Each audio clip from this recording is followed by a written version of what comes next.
လက်ကြတဲ့တန်ရောစင်တွေနဲ့ဟိုတုန်းတွေကတို့နှစ်ယောက်လုံးမှာဆိုင်သူတွေရှိပြီးသားပဲစားတဲ့ကမင်းမောင်ရင်ပြီးရောပေါ့ချင်ရဲ့ခုတော့တို့ချစ်တွေခိုင်မှာတွေ့ညီမှာမိုးဆောင်ရင်တို့ပြောင်းနေသလိုပဲ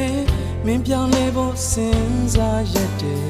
ကျင်နာသူပဲလို့လဲပြောခွေဖြည်းဖြည်းနဲ့ဝေးရမှာစိုးထိတ်မိတယ်နောက်ဆုံးဖို့ခက်တော့မှဝေဒနာတွေတိုးအောင်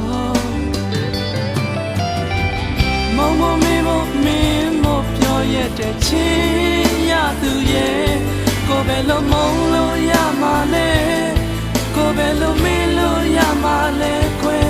ဘယ်လိုမှကြိုးစားပြီးမုန်းမေဖို့လဲမလွယ်ဘူးချစ်ရဲ့ဖြည်းဖြည်းချင်းတွေ့ကြည့်အောင်ကွယ်